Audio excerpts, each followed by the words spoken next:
নমস্কার, আমি শুভ্রকান্তি চ্যাটার্জি। আমার ইউটিউব চ্যানেল সেলেস্টিয়াল ইনবক্সে প্রথমেই আপনাদের সকলকে স্বাগত জানাচ্ছি। বর্তমান গ্রহগত অবস্থানের ভিত্তিতে আমাদের রাশিচক্রের ষষ্ঠ রাশি অর্থাৎ কন্যা রাশির জাতক জাতিকাদের এই জুন মাস কেমন যেতে পারে, আজকে আমি সেই বিষয়ে কিছু কথা বলবো। প্রথমেই যেটা বলবো যে এই জুন মাসে আমাদের রাশিচক্রে কন্যা রাশির সাপেক্ষে কোন কোন গ্রহ কোথায় কোথায় অবস্থান করবে। প্রথমেই বলি যে কন্যা রাশিতেই এই মুহূর্তে কেতু অবস্থান করছে। কন্যা রাশির সাপেক্ষে ষষ্ঠে অর্থাৎ কুম্ভ রাশির ঘরে থাকছে শনি। কন্যা রাশির সপ্তমে অর্থাৎ মীন রাশির ঘরে রাহু অবস্থান করবে। কন্যা রাশির অষ্টমে অর্থাৎ মেষ রাশির ঘরে থাকছে মঙ্গল। কন্যা রাশির নবমে অর্থাৎ বৃষ রাশির ঘরে থাকছে রবি, বুধ, বৃহস্পতি এবং শুক্র। এবং আগামী 12ই জুন শুক্র চলে আসবে বৃষ থেকে মিথুন রাশির ঘরে, অর্থাৎ কন্যা রাশির সাপেক্ষে শুক্র চলে আসবে নবম থেকে দশমভাবে। এর ঠিক 3 দিন বাদে অর্থাৎ 15ই জুন রবি এবং বুধও কিন্তু একত্রে চলে আসবে বৃষ থেকে মিথুন রাশির ঘরে, অর্থাৎ কন্যা রাশির সাপেক্ষে রবি এবং বুধও চলে আসবে নবম থেকে দশমভাবে। অর্থাৎ আগামী 15ই জুনের পর থেকে কন্যা রাশির সাপেক্ষে দশমে অর্থাৎ মিথুন রাশির ঘরে অবস্থান করবে রবি, বুধ এবং শুক্র।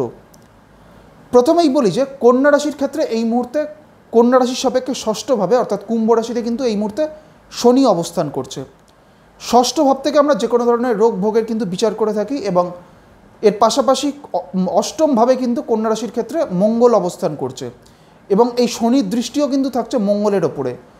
সেই কারণে এই জুন মাসে কন্যা রাশির জাতক জাতিকাদের স্বাস্থ্যগত দিক থেকে কিন্তু একাধিক সমস্যা কিন্তু এই সময় আসার একটা সম্ভাবনা থাকবে। বিশেষ করে কন্যা রাশির জাতক জাতিকাদের ক্ষেত্রে এই সময় চোটাঘাত লাগার কিন্তু একটা প্রবণতা এই সময় দেখা যাবে এবং ব্লাড রিলেটেড বা রক্ত সংক্রান্ত কোনো ধরনের সমস্যা আসারও কিন্তু একটা সম্ভাবনা কন্যা রাশির জাতক জাতিকাদের ক্ষেত্রে এই জুন মাসে থাকবে। বিশেষ করে কন্যা রাশির জাতক জাতিকাদের যাদের হাই ব্লাড প্রেশার রয়েছে তাদের ক্ষেত্রে কিন্তু এই সময়টা বা এই জুন মাসটা কিন্তু কিছুটা সতর্ক থাকতে হবে। এই মুহূর্তে যেহেতু কন্যা রাশির ওপরে রাহু দৃষ্টি প্রদান করছে, সেই কারণে কন্যা রাশির জাতক জাতিকাদের তাদের বিভিন্ন কারণে একটা মানসিক অস্থিরতা কিন্তু এই সময় বজায় থাকবে এবং বিভিন্ন কারণে মানসিক চাপ বা দুশ্চিন্তাও বৃদ্ধি পাওয়ার কিন্তু একটা সম্ভাবনা বা প্রবণতা কিন্তু এই সময় থাকবে। কন্যা রাশির জাতক জাতিকাদের আর্থিক দিক থেকে বা অর্থনৈতিক আয়ের উন্নতির দিক থেকে এই জুন মাসটা কিন্তু একটা অত্যন্ত ভালো সময়। এর কারণ হচ্ছে কন্যা রাশির সাপেক্ষে দ্বিতীয় পতি শুক্র এই মুহূর্তে অবস্থান করছে নবমভাবে অর্থাৎ সৌভাগ্যের ভাবে। সেই কারণে কন্যা রাশির জাতক জাতিকাদের আর্থিক আয়ের দিক থেকে এই জুন মাসটা কিন্তু একটা সামগ্রিকভাবে একটা অত্যন্ত ভালো সময়। এবং এর পাশাপাশি কন্যা রাশির জাতক জাতিকাদের কর্মজীবনের দিক থেকে বা তাদের কর্মজীবনের উন্নতির দিক থেকেও এই জুন মাসটা কিন্তু সামগ্রিকভাবে একটা অত্যন্ত ভালো সময়।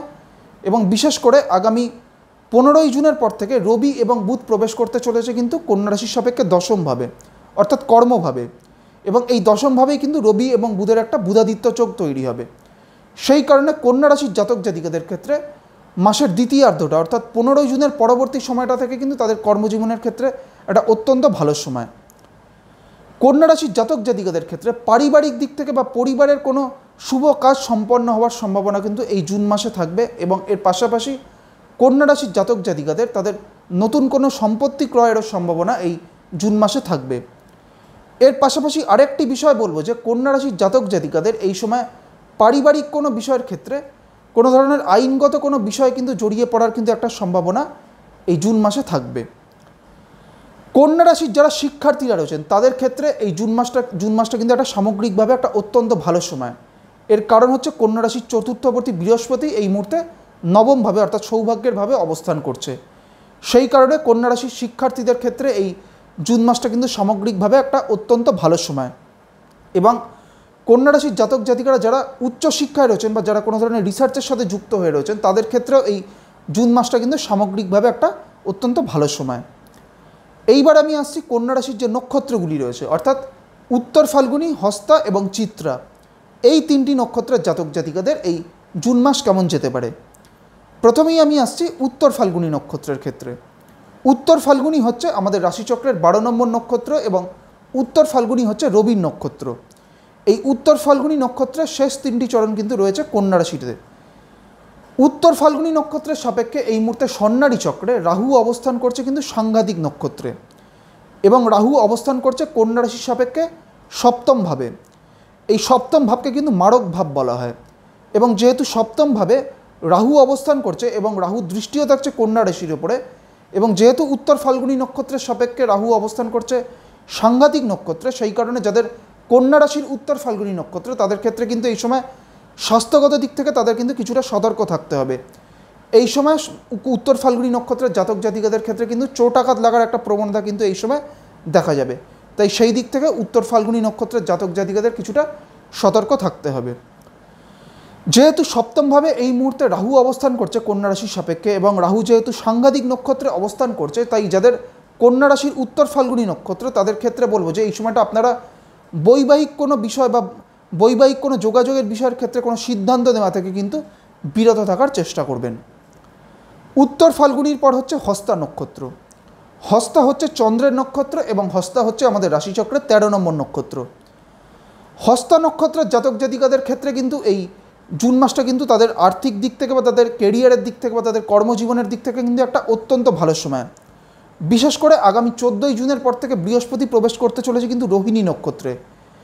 এই রোহিণী নক্ষত্র বা এই চন্দ্রের নক্ষত্র কিন্তু এই হস্তার সাপেক্ষে জন্ম নক্ষত্র। তাই জন্ম নক্ষত্রে যেহেতু বৃহস্পতি প্রবেশ করতে চলেছে, সেই কারণে আগামী 14ই জুনের পর থেকে হস্তা নক্ষত্রের জাতক জাতিকাদের ক্ষেত্রে কিন্তু তাদের কর্মজীবনের দিক থেকে কিন্তু তারা একটা অত্যন্ত ভালো রেজাল্ট কিন্তু তারা পাবেন এবং কর্মজীবনে উন্নতির কিন্তু একটা অত্যন্ত ভালো সম্ভাবনা বা সুযোগ কিন্তু হস্তা নক্ষত্রের জাতক জাতিকাদের ক্ষেত্রে এই 15ই জুনের পরবর্তী সময়টা থেকে কিন্তু থাকবে।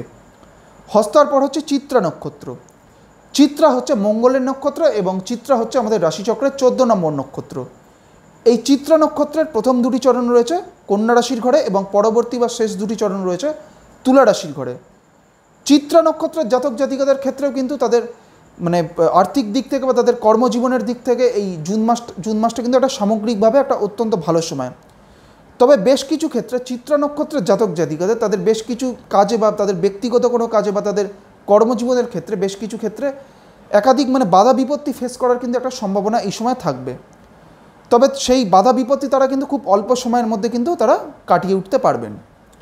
আজকে আমি আমাদের রাশিচক্রের ষষ্ঠ রাশি অর্থাৎ কন্যা রাশির জাতক জাতিকাদের এই জুন মাস কেমন যেতে পারে সেই বিষয়ে আপনাদের একটা ধারণা দেওয়ার চেষ্টা করলাম এবং এর পাশাপাশি কন্যা রাশির যে নক্ষত্রগুলি রয়েছে অর্থাৎ উত্তর ফাল্গুনী, হস্তা এবং চিত্রা, এই তিনটি নক্ষত্রের জাতক জাতিকাদের এই জুন মাস কেমন যেতে পারে সেই বিষয়ে আপনাদের একটা সংক্ষিপ্ত ধারণা দেওয়ার চেষ্টা করলাম। পরবর্তী ভিডিওগুলির মাধ্যমে আমাদের পরবর্তী যে রাশিগুলি রয়েছে সেই রাশিগুলির জাতক জাতিকাদের এই জুন মাস কেমন যেতে পারে সেই বিষয়ে আলোচনা করব। সবশেষে এটাই বলবো, আপনারা সকলে খুব ভালো থাকুন এবং সুস্থ থাকুন, এটাই প্রার্থনা করি। নমস্কার।